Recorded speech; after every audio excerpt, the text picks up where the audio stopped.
Well, I don't want to come off the bench is not a personal issue. Well, I don't like my role.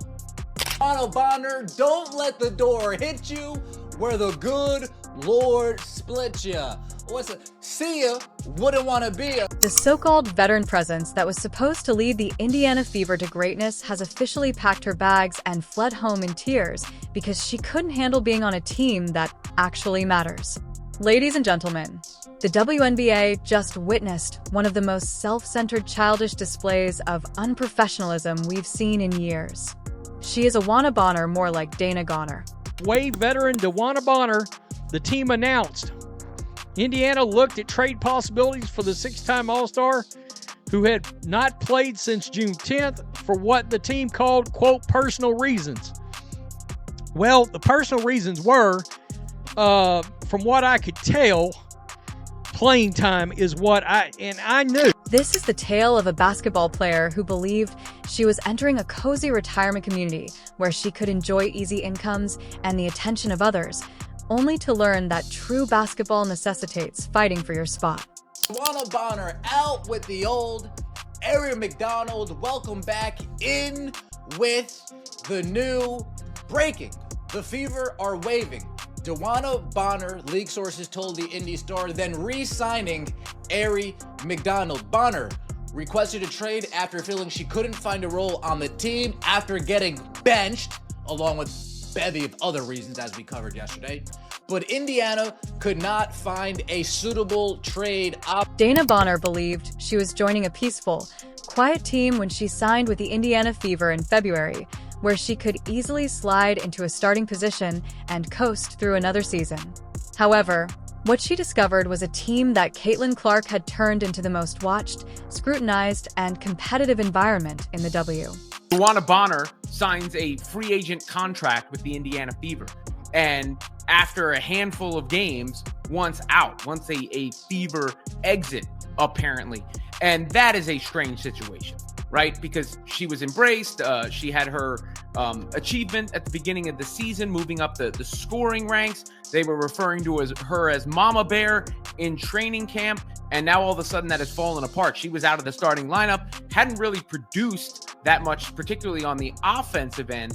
And this, looks poor on the franchise when it comes to the free agent moves in retrospect, the team that they put together in the offseason. I don't think it reflects well on DeWanna Bonner, whose absence was for quote-unquote personal reasons, but now it seems like she was just upset with the team and the situation overall, and it adds more drama to what has been a drama-filled season for Caitlin Clark and the Indians. The signs were there from the beginning, but Bonner was too conceited to see them.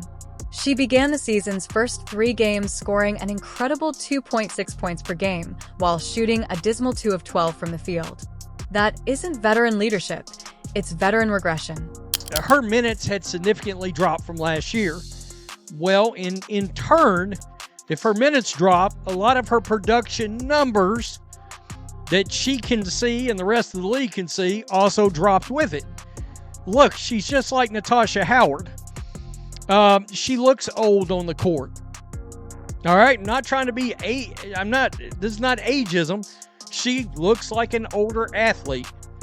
All right, she looks slower on the court, and the team has been lacking energy. It's been a serious problem. Seriously, long overdue. Let her go to the place where she feels she would be the best. What then did Coach Stephanie White do? She benched Bonner in favor of Lexi Hull, a player who genuinely wanted to help the team win basketball, making the obvious choice that any capable coach would make. Couldn't fit with the rotations of the team. She's upset that Lexi Hull took her spot. That's the truth. Little blonde girl from next door took her spot. That's what it was. Well, Lexi Hull is a good basketball player. I think she earned that spot, in my opinion, and she's shooting very well from 3. She's an excellent three-point shooter this season. She's a sniper this season, and she hustles. She gets rebounds. She gets steals. She puts her heart out every single game. How did our seasoned leader react to this totally fair coaching decision? Like a pampered child who just had her favorite toy taken away. Instead of taking on the challenge, working harder, and demonstrating that she deserved her place back. If you're enjoying, please subscribe. Since the fit didn't work out, Bonner chose to grab her ball and head home. She asked for a trade, which is basketball jargon for, "I can't handle not being the center of attention," but this is where it gets incredibly pitiful.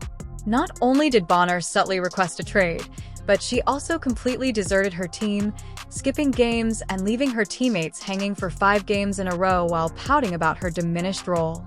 The only personal explanation for this is that she became upset when she realized she might not be good enough to start on a championship contender.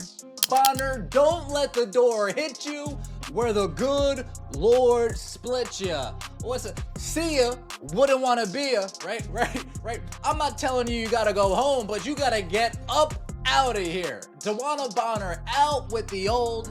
Aaron McDonald, welcome back in with the new breaking.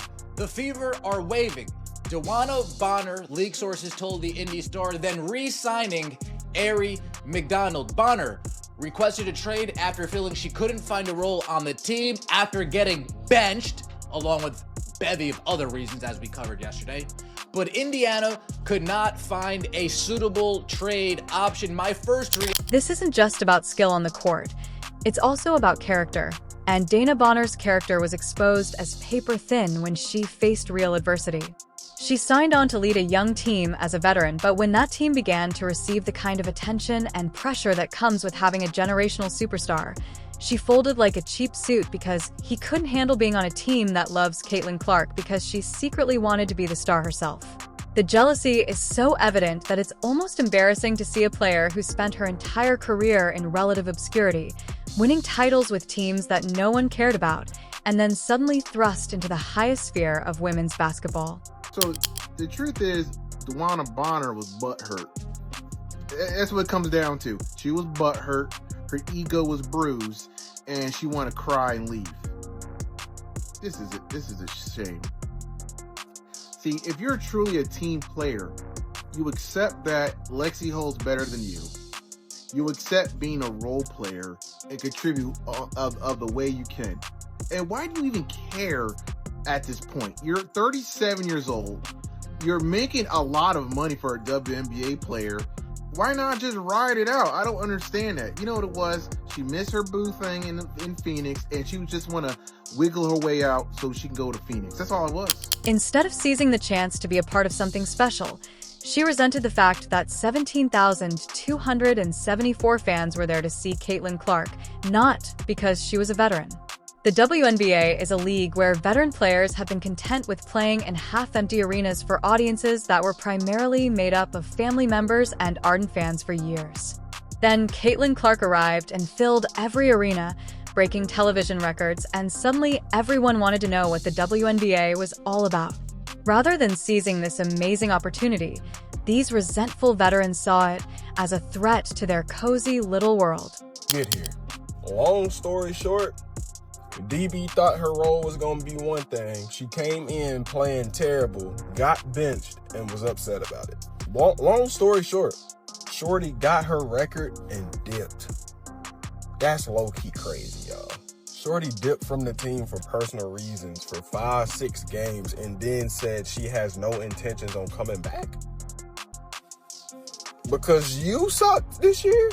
She really had to be a double agent, dog. There's no way. She a career 29% three-point shooter, but she was shooting 30-footers with us. No bullshit. Like, it's no way. She was missing layups. She was getting blown by, like... The old guard couldn't handle that someone so young, so talented, and so marketable was making their league relevant for the first time in decades. They tried to discredit the person who was making them look irrelevant, and Dana Bonner, who should have been a link between the old and new eras of the WNBA, chose to side with the haters instead. She acted like a baby after realizing she might not start as much for the Indiana Fever, throwing a tantrum that lasted for weeks and finally led to her leaving her team completely. This is a 37-year-old woman acting like a teenager who didn't make varsity. Anybody with any intuition could sort of see that this was getting odd. The amount of time that she had missed with no explanation as to why, no timeline on her return, not making the road trip all of these things, the lack of information, the basic mystery would be enough to get anybody's spidey sense tingling about this situation. But on top of that, I'll tell you this much. I heard that it was more basketball related than anything else over the weekend. Now, let's look at where our disgraced former Fever player is attempting to force her way, because the destinations tell you everything you need to know about her character. She is reportedly trying to force a move to the Phoenix Mercury, the team where she spent the first 10 years of her career, essentially running back to her comfort zone where she can hide from the pressure of actually mattering. She may be going to the Atlanta Dream, which has Brittany Gurrier, who is well known for not liking Caitlin Clark, and yes, we all saw that viral moment where Gurrier allegedly used a slur on Clark after fouling out. These are the kind of players Bonner wants to surround herself with, players who have made it clear they resent everything Caitlin Clark represents. She is literally choosing to surround herself with the most toxic aspects of the WNBA rather than being a part of something constructive and transformative.